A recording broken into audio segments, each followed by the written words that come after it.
Hmm. I have a question Sure. to kind of kick things off. I'm Kenny, by the way. I am the associate director of Primavera Fund. We haven't had the pleasure of meeting so far, but No, thank I you. was hoping to come out this year, but all this stuff happened. But yeah, me and Rachel go way back, and I'm so proud and impressed with everything she's doing out in Philly. So hopefully next year, and we'll get to do this Absolutely. in person. Absolutely, yeah. Thank you for doing this. So my question is about your instrument itself. Do you know where the name what the X Dushkin means? Like what is that? Be- Sure. So and I can tell you why I'm asking that because me and my wife Molly are affiliated with a music camp called Kinhaven in Weston, Vermont, and it was founded by named uh, Dushkin. What was his first name? David Dushkin, and okay. his wife is was a pretty well known American composer.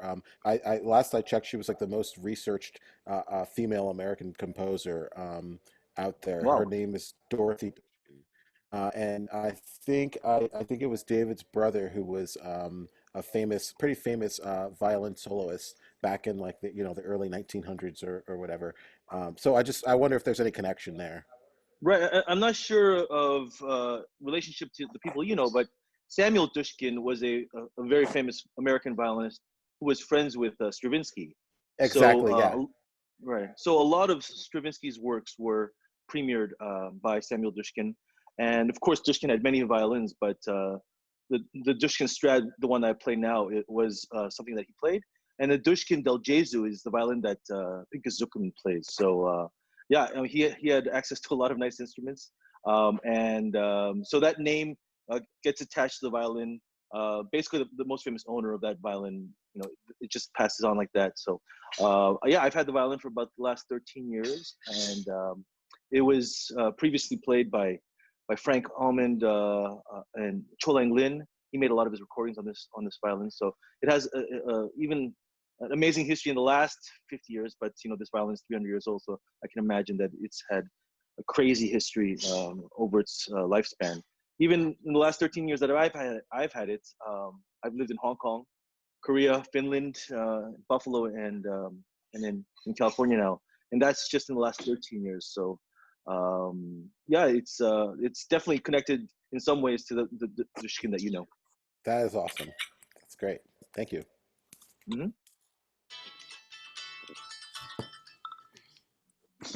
Uh, any other questions? Oh, Serrano, go ahead and ask your question. Okay, so I'm gonna get a bit philosophical here. So Oh, here we go. in the video, you mentioned playing espressivo a few times. So like, I feel like I know the answer and don't know the answer. What is espressivo? Like, is Hmm. it a different tone, more different vibrato? I don't know. What is it to you? What does espressivo mean to you? Well, it means to play expressively, right? Right. Exactly. So I mean, again, and what you get from that information in different music, it means different things. But for me, espressivo is with full expression. And sometimes, especially in new music, you have things that say senza espressivo, and that's just taking complete expression away. So for me, yeah, it's the color, the sound, the warmth. Vibrato is a big part of how I express and play, add and take away expression. But I think it's for every piece, it means something a little bit different. An espressivo in Mozart means something different than an espressivo in Mahler. So I think I don't think you can say, well, espressivo means this. Play more, play less. Add this. I think it always means something a little bit different. So I hope that answers your question. But it's espressivo is always something different to me. So it's like personal. I think so. Personally, and then depending on the music, also it's personal too. I mean, the way that I feel Mozart and the way that Rachel feels Mozart is totally different. And I don't think either of us are wrong. It's just the way we feel it. And we've had this discussion a long time. But did you ask Miss Rachel what her feelings about Tchaikovsky are? Right? And Tchaikovsky is one of the most famous composers and most beloved composers. But me and Rachel, the two people in the world that think that Tchaikovsky is not a good composer. Out of the Russian composers, I mean, he's like my sixth favorite. And I know a lot of people, their favorite composers, Tchaikovsky. I mean, he's written some incredible masterpieces, don't get me wrong. But for me and Miss Rachel, it's Tchaikovsky is not someone that we enjoy playing or even enjoy listening to. I mean, for me, there's just bits and pieces of things that he's written that's amazing. But just overall, I prefer Prokofiev. I prefer Shostakovich. If we're just talking about Russian composers. So, but like I said, but that could, I mean, you could say, oh, Tchaikovsky's my favorite. I mean, the Nutcracker is my favorite piece, or the slow movement of the Tchaikovsky violin concerto. Yeah, it could be. And there are things that he's written that I love. Don't get me wrong. I don't think that he's, but he's just not my favorite. And and I don't think I'm right or wrong. It's just my personal opinion. We should have this whole discussion about Tchaikovsky. That'd be awesome. Amy, did you want to ask a question? Hi, Dennis. Oh my gosh, Amy, it's been 25 years at least.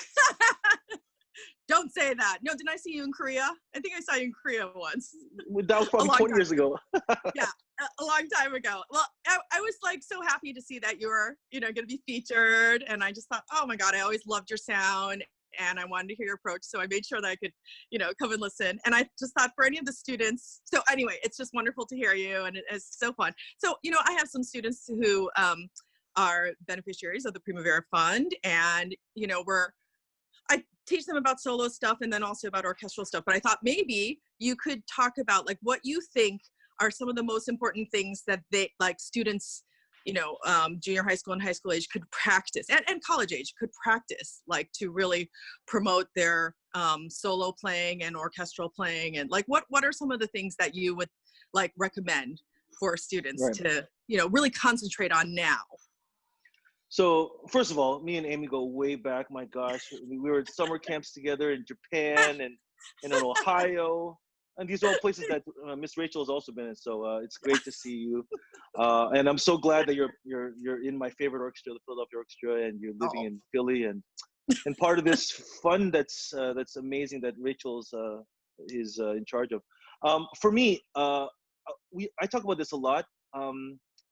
In what we do, we have solo playing, we have chamber music and orchestra. And in my humble opinion, if you're a good chamber musician, that means that you can do all three well. And that's not always the case in the other fields. Like I know so many soloists who are horrible orchestral musicians and sometimes not such good chamber musicians. And there are some orchestra musicians that you don't want to hear them play chamber music or play solo. But if you're a great chamber musician, I'm pretty sure you're a great soloist and a great orchestra player. For me, I think the skills that you learn playing chamber music, I think this is something that applies to all different fields. And that's listening, that's blending, that's watching.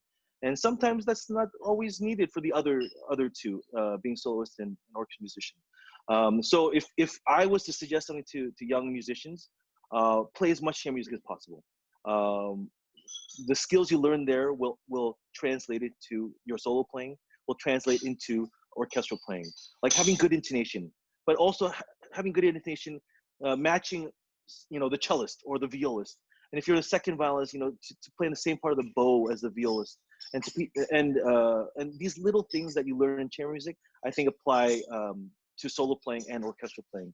So for me, I know that Amy and I are both orchestral musicians, but I think a lot of the skills that we learned in chamber music have helped us play in orchestra.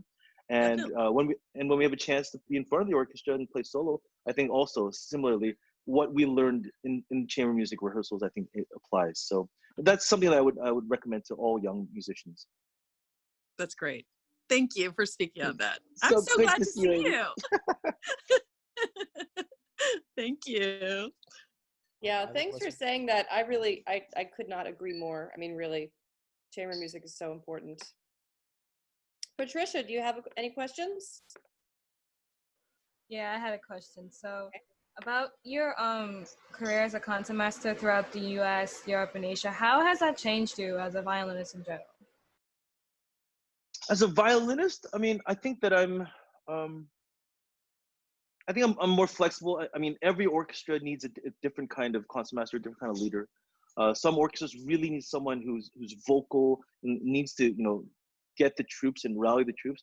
In some places, really, you're just you're just kind of one of many, and to find out as quickly as possible what that orchestra needs. I think that's something that I've learned, and especially when I lived in Europe. There's a lot of places in Europe that don't have concertmasters, and they just bring in guest concertmasters. So you have within a week to try to be able to figure that out, what they need, what they don't need. I mean, coming prepared and playing your best, that's just the basics. But do they need more leadership, physical leadership? Do they want less? Do they want you to stand and explain stuff during rehearsals? Or do they, they don't need any of that? They just want you to just demonstrate by the way you play. So I think my experience has brought me to, or led me to be more flexible. And that hopefully has helped in every orchestra that I've gone to. Hopefully that experience has come into play and helped make that transition period as quick as possible. Thank you. If the answer is not what you asked, then you can tell me that, by the way. It was. Thank you. Awesome. I have a question. Sure. When you're practicing a solo, I know this is dependent on the specific solo, but what do you think is the most important thing to start practicing? Like the very first thing you want to practice when you in an orchestral solo, or just as a soloist, or just in orchestral solo? Yeah, in an orchestral solo, I think the first thing when you prepare a solo is I'll ask you, what do you think is the most important thing when you hear a concertmaster play a solo? What's the first thing that comes? Is something that impresses you right away? I think some of the most impressive solos are those that they're able to convey a lot of expression and have a great tone while still maintaining an appropriate dynamic. Right. No, absolutely. I mean, that being said, no matter how great the sound and expression, if you don't have basic rhythm and intonation, I promise you that's not what you're going to remember. You're going to walk out of the hall saying, that was really out of tune, or man, the rhythm was all over the map. I mean, he was just not together, or he or she was not together with the rest of the orchestra. So I think the first thing that you practice is, like everything, not just for orchestral solos, but any music in general, is intonation and rhythm. And once those two things are there, then I think you can discuss about sound, about color, about dynamics, all these things. But for me, if you just put the Brahms one solo up there, first thing I do is practice intonation. I practice the shifts. I practice that, you're in tune with yourself, first of all. And then you got to be in tune with the oboe and then the horn. And then after that, rhythmically, you have to fit in, when you have the da, da, da, da, you have to fit in with the horn solo and the oboe solo. And then after all that is thought of, then you can discuss about the kind of volume that you want to play to reach the back of the hall, and the color, not too forceful, no edges, all these things. But I think the very first thing you should think about is intonation and rhythm. And I know that's not a fun answer, but I think that I can't imagine you coming out of the concert. I'll be like, it was really out of tune and not that rhythmic, but wow, the sound was amazing. I've never felt that. All right, thank you. Yep. I have a question, actually. Oh, Christopher has a question. What inspired you to go for the violin? How old were you when you started playing, and what were the obstacles you had to surmount as a musician? Wow. Okay, a lot of questions. So I started playing when I was 4, but I broke my finger right away. So about a year I couldn't play. So basically I started when I was 5. How did I pick the violin? It was totally by chance. When I was growing up, we were an immigrant family in Canada, and my parents owned a store. And during the summer, I was just hanging out at the store because there was no school. And this father came in with his son, and my dad asked, "Hey, what is that?" He didn't look like a violin case. It was probably a big square case. And they explained it was a violin. Yeah, my dad said, "Well, where does he study, and who does he study with?" And that's how it started. It was totally by chance. That kid walked in with the tuba. I might be playing tuba right now, or with a saxophone. I might be playing saxophone. But it was totally by chance. And your final question, obstacles. I mean, my gosh, like all of you, I mean, there's so many times that you feel so discouraged or frustrated, or you don't do well in a competition, or you don't pass a certain test. Those are all things that are part of becoming a musician. And yeah, you have to have the right support of parents and teachers, and know that you're on the right path, and you have to look at the bigger picture. But yeah, I mean, many people ask, did you ever think of quitting violin? 1,000 times, maybe 10,000 times, especially when I was younger, right? When you're 5, 6, 7 years old, when kids are going out and playing in the playground, you don't want to practice violin. Again, but this as soon as you realize this is something that you're good at and that you want to get better at, I think from that point on, yeah, I didn't ever feel like I wanted to quit. But there certainly were ups and downs in my level of interest and desire to become a musician.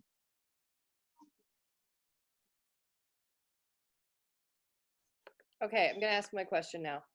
So we're talking a lot about orchestral playing and concertmaster solos.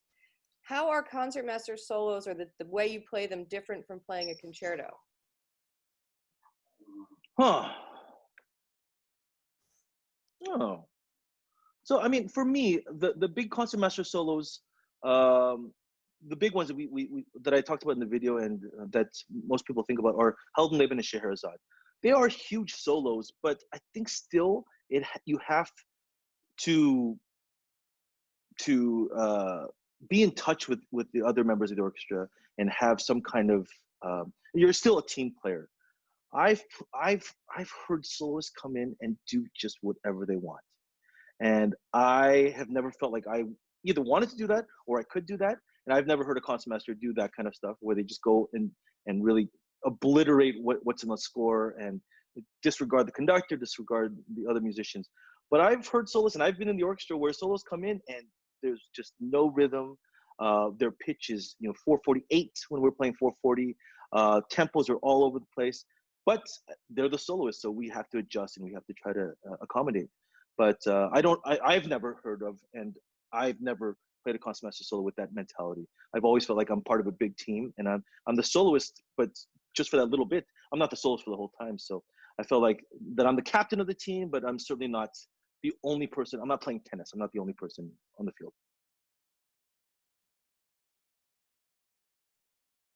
Other questions? Anybody? Molly?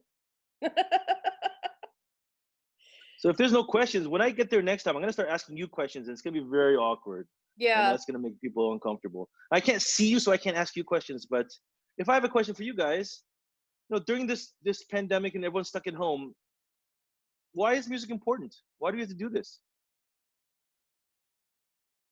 I mean, what else are you gonna do? Oh, come on, Sebastian. I know that's No, not no. the real answer. No, in all honesty though, it's been You can like play video games. You can watch Netflix. music is more fun though, and I think it's more important. It like gives you something valuable to do with your time. You can like grow as a person. You can see yourself progress. You can try Absolutely, something but new. I mean, not. But don't think personally, but think of in the bigger scope of things. Why is music important? Why are we practicing music? Why are we trying to what is it that we're all trying to do here? It's like something that everybody can understand. Right. I mean, a lot of people have asked me this during this time, and a lot of musicians have been posting clips from home and recordings and this and that. And I promise you, so many people text me, message me, call me, and say, what you posted the other day, what you played really was so important to me. It really made my day. It really, gave me a little bit of hope. I really feel that what we're doing right now is so important. And of course, we're not on the front lines at the hospitals, curing people. But I feel that something that I learned over this pandemic is that everyone is essential, right? I mean, all those people who didn't get haircuts, think about, when's the last time you thought your barber or your hair salon person was essential? They're essential, right? When's the last time you thought the person working at the grocery store was essential? Everyone is essential.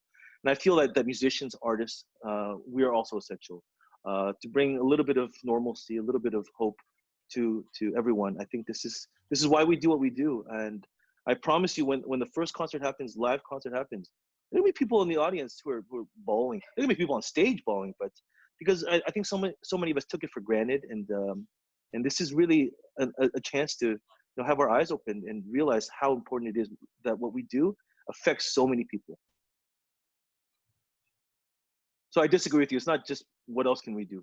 I think that's really important what we do. Christopher, Yes. why do you think it's important? Well, I believe that music can change like how you feel, like how people listen to more upbeat music. It can change basically how they feel.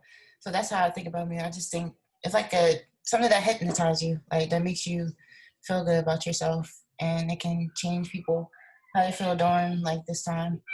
Like that's what I do. Like on my spare time, I just listen to a lot of music that will like make me to continue to be happy. Absolutely. Serrano? Yeah. Why is music important to you? It's a way to see. It's a medium. It's an outlet. It's a way to see where I've grown. Art.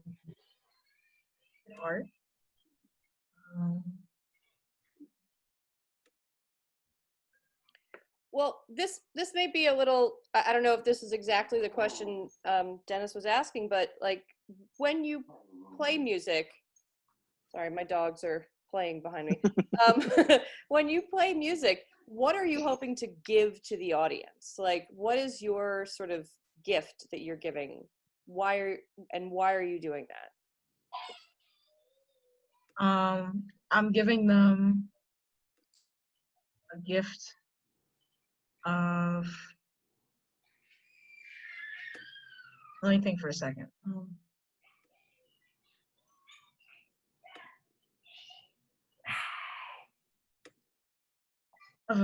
I'm conveying an emotion.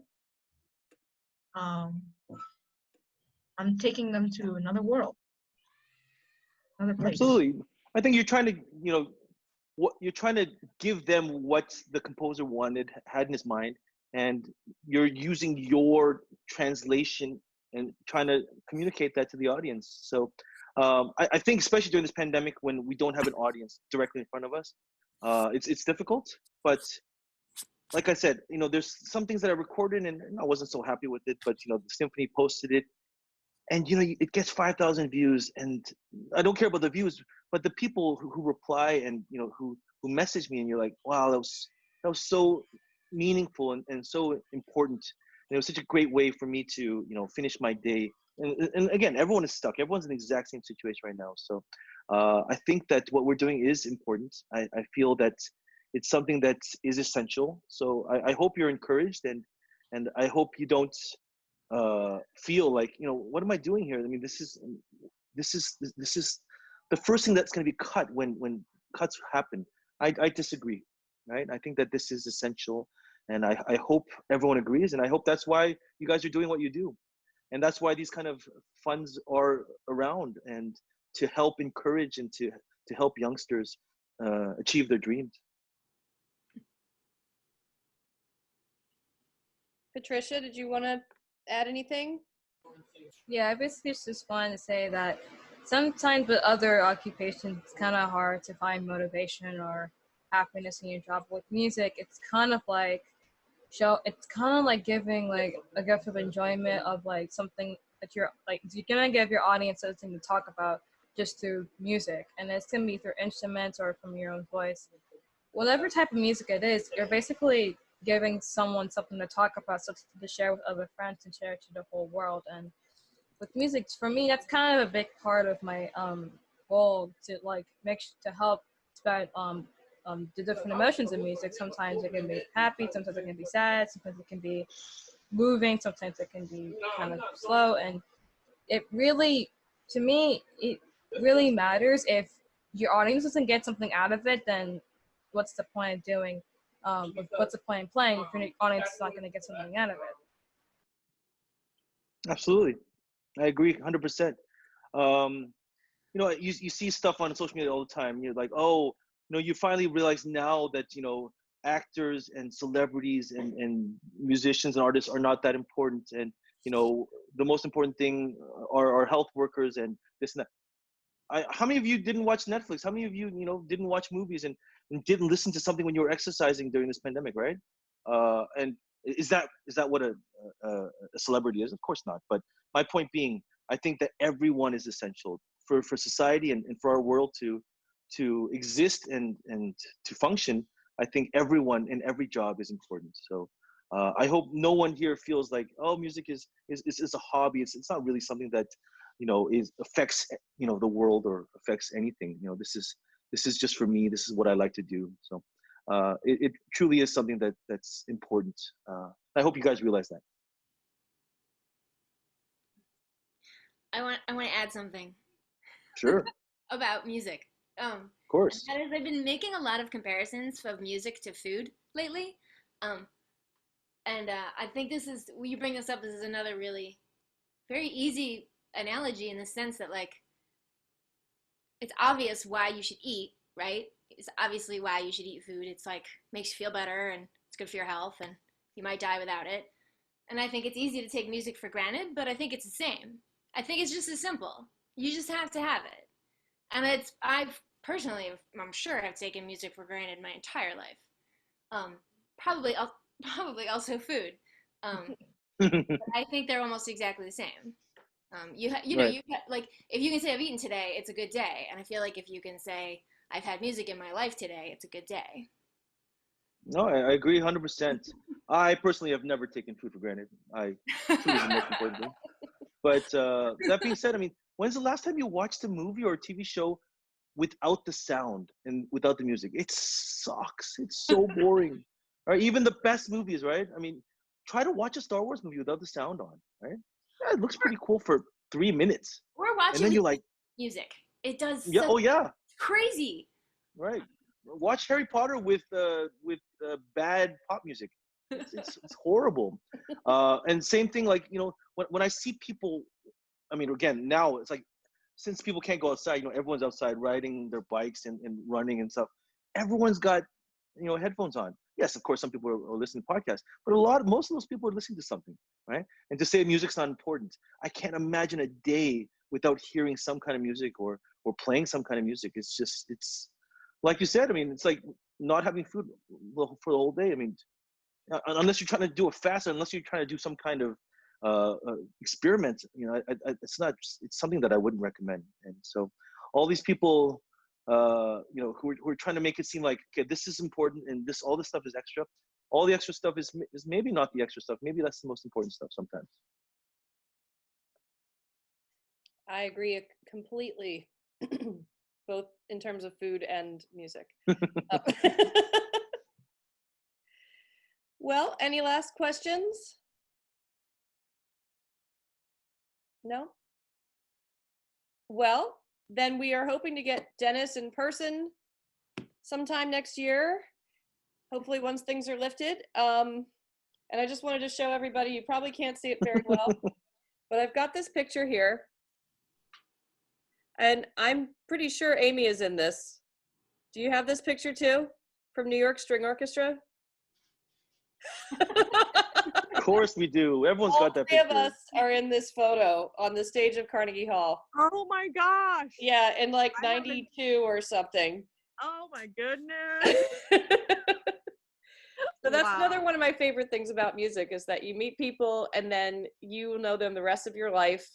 You'll see them here and there and everywhere, all over the world, certainly all over the country, in different settings. It's one of my very favorite things too. Absolutely. And yeah, it's just a great, I mean, music, like you said, just brings everything together. And now with this technology, you know, we can have these Zoom meetings with people from across the world. Rachel and I, you know, I lived there for 6 years, but Rachel was out there for a year. And that's, you know, it's amazing that you see all these people online and see how different countries are reacting to this differently and coping with this differently. Orchestras in Asia started up again. In Europe, some places small chamber music started up. So it's amazing that music has to kind of adapt and change. But I think that's important. And again, right now, I mean, even this Zoom meeting, I mean, who would have thought of doing this a year ago? What do you mean a Zoom meeting with like 8 people sitting there and watching a video and then talking about it? It's amazing. And And can you imagine what it's gonna be like in a year or two? It's gonna be even more amazing, hopefully. And hopefully this will all end. But if not, I mean, these kind of things are all in place. So I'm grateful to have had a chance to talk to all you guys. And please, first of all, keep safe and healthy, but keep practicing and working hard. And yeah, we'll definitely get a chance to see each other in person soon, hopefully.